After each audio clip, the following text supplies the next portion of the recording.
बच्चों, आज मैं आपको विशेषण का चौथा भेद सार्वनामिक विशेषण पढ़ा रही हूँ, डिमॉन्स्ट्रेटिव एडजेक्टिव। इसकी पहले परिभाषा पढ़ लेते हैं, क्या है। जो सर्वनाम शब्द संज्ञा शब्द से पहले आकर उसकी विशेषता बताते हैं वो सार्वनामिक या संकेतवाचक विशेषण कहलाते हैं।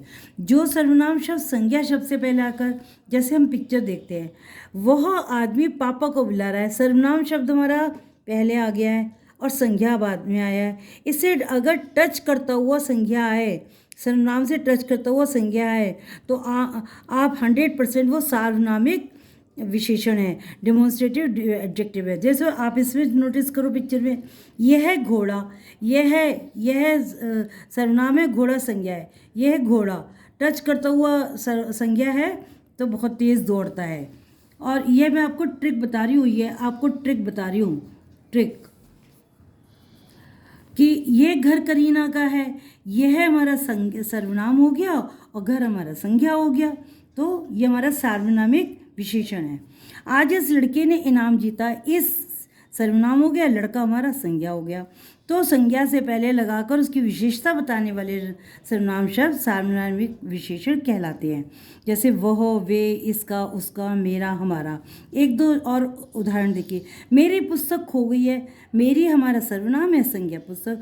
ये अटैच्ड होगा, इससे टच करता हुआ संज्ञा होगी तो वो आपका सार्वनामिक विशेषण है। कोई बालक बाहर खड़ा है, सर्वनाम कोई है, संज्ञा हमारा बालक हमारा संज्ञा है। तो सार्वनामिक विशेषण मैंने बता दिया। अब बच्चे कभी कभी बच्चों को क्या कंफ्यूज होता है कि सर्वनाम और सार्वनामिक सर्वनाम में और सार्वनामिक विशेषण में अंतर क्या है वो समझिए। जैसे वो अभी अभी घर आया है, तो वह अभी अभी घर आया है, वह शब्द किसके लिए यूज़ है, इससे अटैच किया हुआ कोई संज्ञा नहीं है तो सर्वनाम हो गया।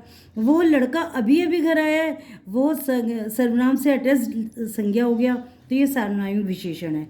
जैसे वो जा रहा है, वो किसके लिए यूज़ है, सर्वनाम, लेकिन अटैच करता हुआ संज्ञा तो नहीं है, तो ये सर्वनाम है। वो पुस्तक मेरी है, वो हमारा सर्वनाम है और पुस्तक हमारी संज्ञा, तो ये सार्वनामिक विशेषण है। आपको मैंने डिफरेंस बता दिया है और मेरे विशेषण के सारे भेद यहीं समाप्त हो गए हैं। अब मैं आपको विशेषण कैसे बनाते हैं वो सिखाऊंगी। लाइक कीजिए, सब्सक्राइब कीजिए, धन्यवाद।